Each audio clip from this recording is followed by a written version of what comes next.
Hi, Kiley Briggs here, the Northeast Turtle Conservation Coordinator for the Orian Society. And today we're at one of our wood turtle research and conservation sites, just checking up on 3 turtles that have been hanging out in this general area, very agricultural. We have a mix of cornfield, cow pasture. Nearby there's some hayfield as well. And these 3 in particular turtles have been spending their time in and out of the agricultural fields. They spend a lot of time in the margins between the fields and in the river itself, but there's one female in particular that we're looking for right now, and I just thought it'd be fun to take you all with me. The way that radio telemetry works is that each of the transmitters that have been glued onto the shells of the turtles send out a fairly constant pulse, just a beep, and I use this equipment to tune into each individual frequency, and when I'm pointing the antenna in the direction of the turtle or the transmitter, the signal that I hear will be loud, and if I point it away from the turtle, the signal is going to be much more quiet. And it's a little more complicated than that. That's the basic gist, but just to give you an idea of what that sounds like. So I'm pointing at the turtle, get a loud signal, away, quieter, toward the turtle, louder, and quieter. So I look for the point of strongest signal right there, and I start walking.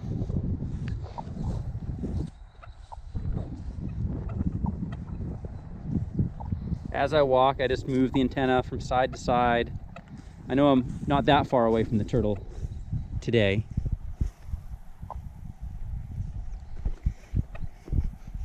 As I approach, the signal gets even a little bit louder.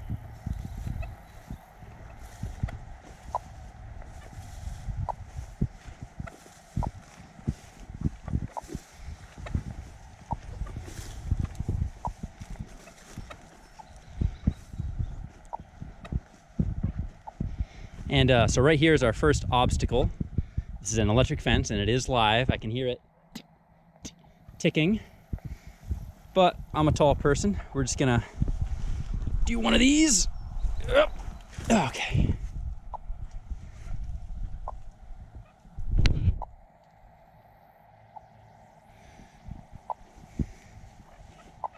And it looks like we need to go either through or around the cornfield. I'm gonna try to walk around first.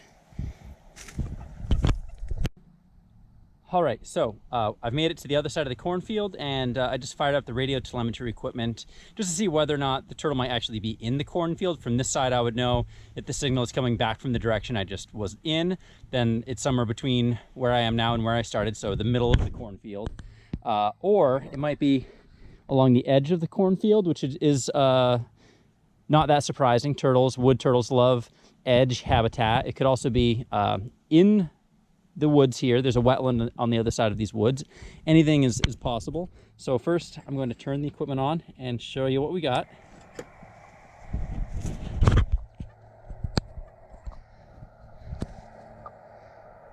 So when I point the antenna right down the edge of this cornfield, I get pretty strong signal. If I point into the cornfield, it gets weaker. And when I point into the woods, it gets weaker. So I think this turtle is right between the woods and the cornfield, probably a few hundred feet ahead of us, just based on the strength of the signal.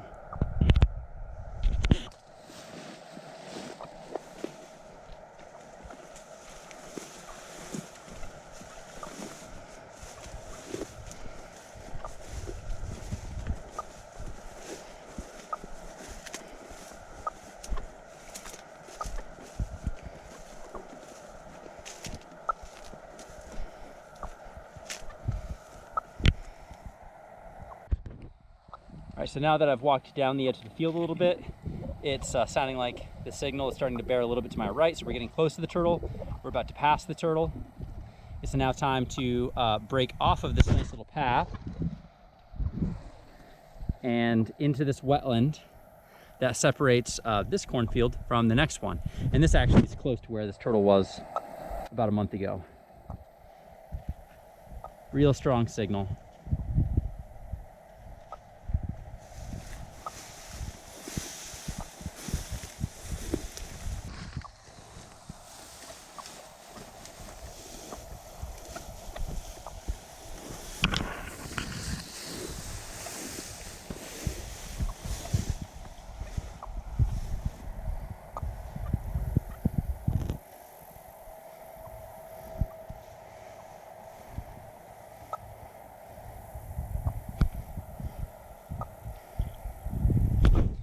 So I was wrong about the turtle being in this wetland. It actually seems to be maybe along the edge of this next cornfield.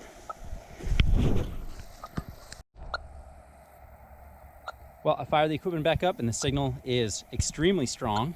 So I think we're pretty close now.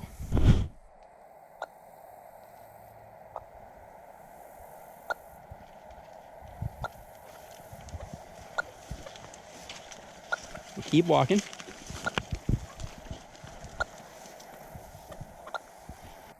What's happening now is that when I point the antenna in one direction, I get a strong signal. If I point it in another direction, I get an equally strong signal.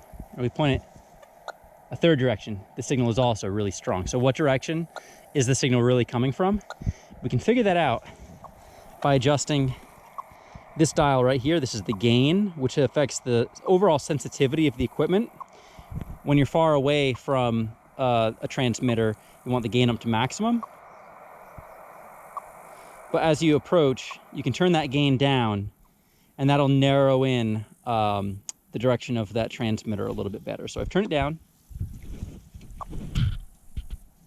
Good signal. A little weaker. Almost gone. Almost nothing from the corn again. So we're going to keep walking straight. Getting louder. Real loud.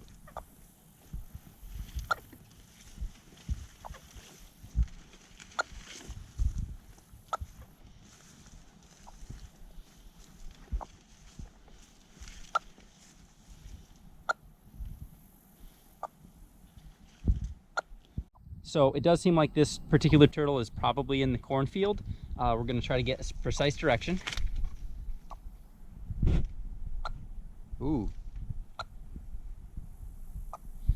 But again, we're going to turn that gain down here.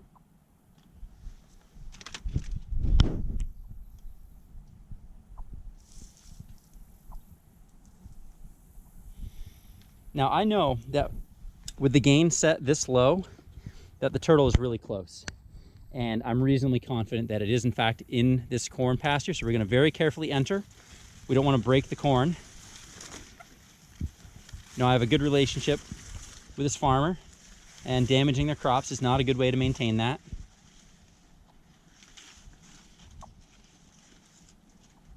A little more.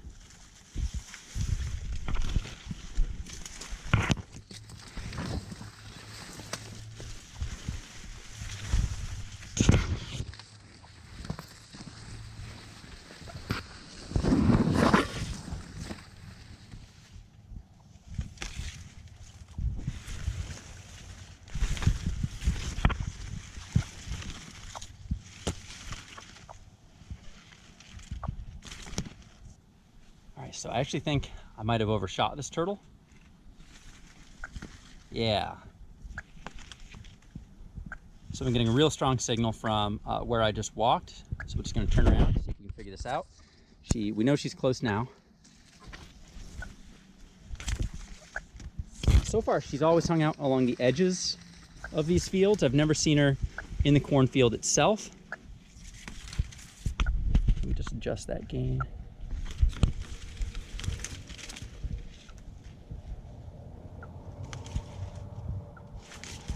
Almost there. Ooh, uh-oh. I found her.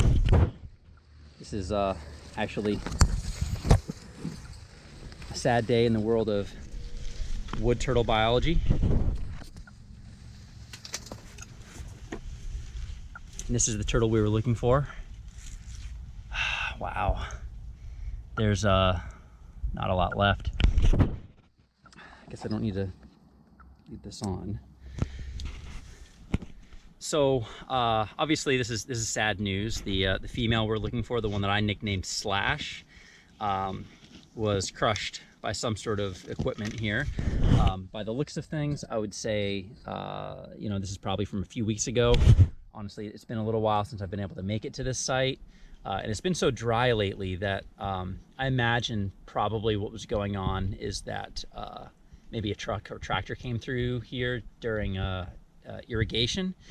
And this turtle was in the cornfield, obviously, when that happened, and was just right in the way of the tractor when it came through. Wood turtle populations are really sensitive to any sort of conservation threat that is going to kill or remove adults from the population, especially adult females such as this one. She's probably in her 30s or 40, maybe 40 years of age. And this wasn't her first run-in with agricultural equipment. She had a scar on her shell from a long time ago, indicating that she probably had been hit by a mower at some point. And my hope in the work that I'm doing is to identify site-specific conservation concerns that are affecting this population of wood turtles, that I can work with landowners, especially farmers, to try to come up with conservation strategies that incorporate wood turtle management into the agricultural operations that need to take place here. And like, I get it. We need farmers to farm. We need food. I personally buy hay from a couple of the farmers around here. And one of the biggest conservation concerns for wood turtles is when there are haying operations right up against the banks of rivers. So wood turtles, they overwinter in streams, but they forage on land, and they might travel thousands of feet from water during the summer. And during that time, they'll travel back and forth to the streams at least a few times, generally speaking, which means they're spending a lot of time in floodplains, on land, in the places where most of our agriculture is focused.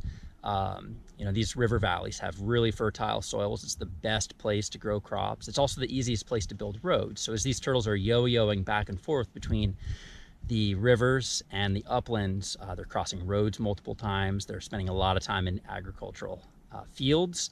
And unfortunately, that means some of these turtles get hit by cars or crushed by tractors or run over by mowing equipment. And my hope is that